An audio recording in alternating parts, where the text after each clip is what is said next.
What's up, Wise Guys fans? Aaron Wojciechowski here, and yes, the Wise Guys get the job done. 41-37. They are now in basically a win and in game next week against Iowa, and not just a win and in, a win and host in the first round game. I went through it on the other video. I'll go through it here again in a minute. Updated standings: Duluth still in first place at 5-2. Ozarks, Iowa, and Hot Springs all tied for second, third, and fourth at 4-3. And St. Joe's drops to 3-4. As of right now, they are out of the playoffs. Eau Claire is 1-6. They have been eliminated from the playoffs. So, come down last week of the season, there'll be 4 teams playing, or 5 teams, I guess, still technically alive for one spot. I don't know how St. Joe's can get in now. I haven't looked at the scenarios for them. But for the Wise Guys, it's simple. Win next week and you're in. And as far as I can tell, win next week and you're going to host the first round playoff game. So Duluth and Ozarks play next week in Minnesota. And a Duluth win, obviously they'll be 6-2, 2 games ahead of Ozarks and a game ahead of everybody else. And they'll get the number 1 seed. If they lose, and let's say the Wise Guys win, it'll be a 3-way tie for that number 1 spot at 5-3. And Ozarks would have swept them and have the tiebreaker over Hot Springs due to points. Therefore, they'll jump into first, and it'll come down to Duluth and Hot Springs for that number 2 spot in a home game. And we beat Duluth head up on the field, so I see no way they can give Duluth that home game over us if we beat them head up on the field. So, Wise Guys win next week, and they'll be playing 3 weeks in a row at home in the semis 2 weeks from tonight. But, man, today was the game they had to have. They got the job done.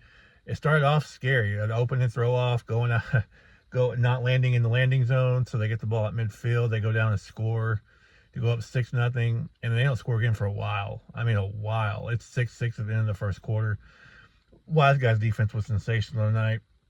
Pretty much all game. They let a couple of busted plays, a couple of long passes happen, and a lot of the scores for St. Joe's came off of short fields, either bad throw-offs out of bounds or good throw-off returns, whatever, that gave them the ball around midfield.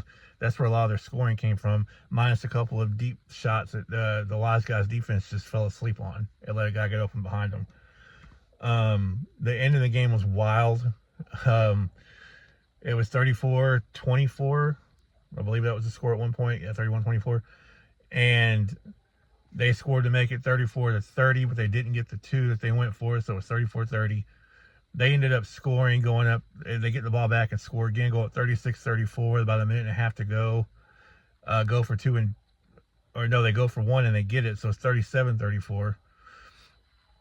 And then the Wise Guys come down and score with about 11 seconds left on a big man touchdown, a tackle eligible play to number 77, which I believe was the young man that was on the coach's show this past week.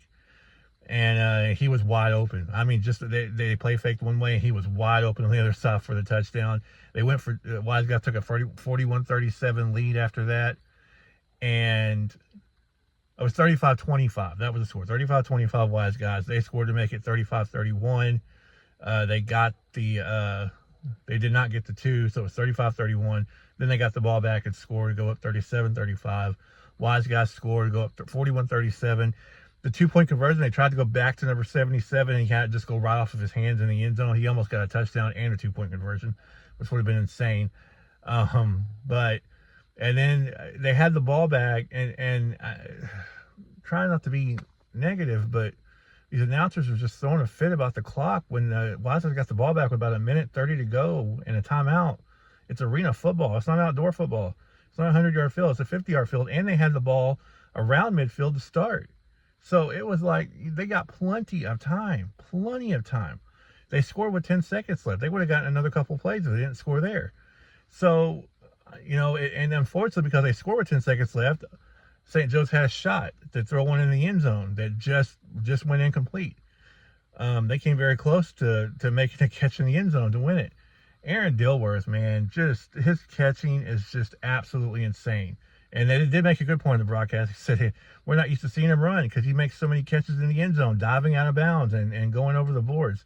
He actually caught a pass and had like a 10-yard run afterwards tonight, which is rare. But he was sensational again, made some huge catches. when they went for two, after they took a 37-35 lead, we had one of our players have a one-handed interception in the end zone. He ran it out and got all the way down to like the 15 of St. Joe's before he was tackled, and was thinking, oh my God, we're going to go down tied on this 2-point conversion, tie it right back up and get the ball back. They got tackled short, so they ended up throwing the ball off, and then the Wise Guys went down and scored and took the lead and won the game. Man, I don't know. We'll find out, obviously, the next couple of days about injuries, but a lot of players were hurting tonight. It was a physical, hard-hitting football game between two good teams who both knew they had to have it. And you can kind of see the air go out of St. Joe's when they lost that game. I don't know. I mean, I think they'll beat Eau Claire next week. I think they'll beat Eau Claire pretty handily. But I think they know that the season's probably over. Because, again, I'll have to go look. I'm not sure what the tiebreaker scenarios are with Iowa or Ozarks, for that matter. Whoever ends up 4-4 that they end up tied with. I know that they'd get the tiebreaker over Hot Springs, so hopefully that doesn't come to pass. But if it does, they'll get in. But otherwise, I think, whoever, Iowa or Ozarks or both, who end up 4-4, I don't know what the tiebreakers would be for St. Joe's to get in or not get in. So we'll have to see about that. I'm not sure. But for the Wise Guys, it's simple, man. You can't think about the negativity about losing. You got to win. Win next week and you're in the playoffs. Win next week, you're one of the final four teams playing. Win next week and you're playing at home in the first round. You won't go on the road until the finals. And that's only if the number one seed, Ozarks or Duluth, whichever ends up number one, wins their first round game. Otherwise, you'll host the finals too.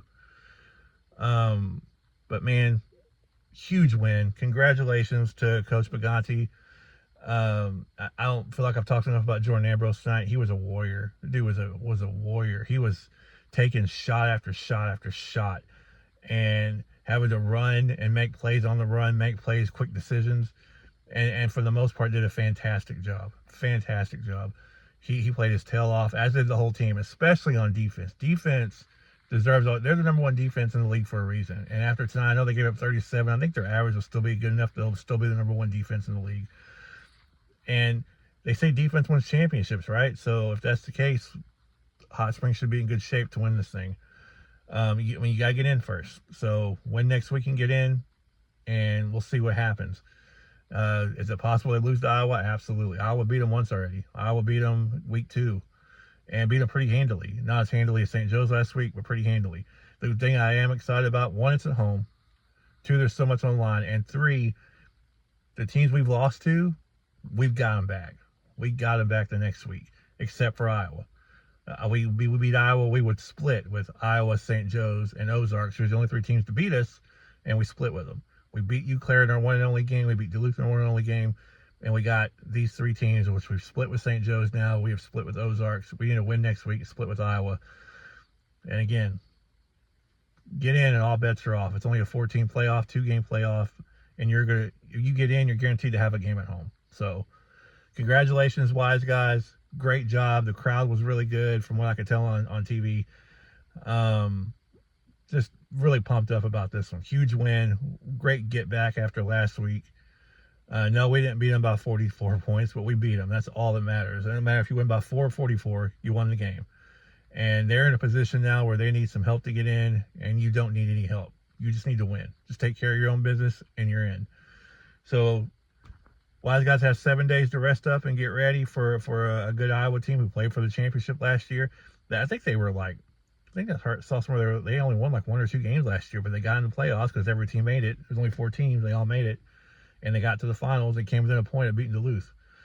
So, they're a good team. They're a lot better this year. So, it's going to be a knockdown, drag-out war because I think Iowa might be in the same situation where if they win, they're in. If they lose, I'm not so sure because, again, I don't know what the tiebreaker is with St. Joe's.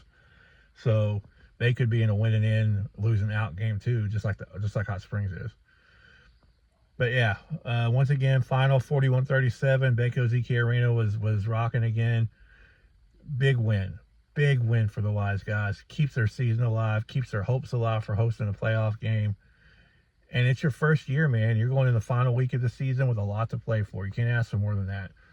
So congratulations, Wise Guys. Rise up, wise up. And who runs this town, baby? The Wise Guys do. 4-3, 1 game to go. Let's go get Iowa. See you guys next week. We'll do a pregame on Saturday. Talk to you then.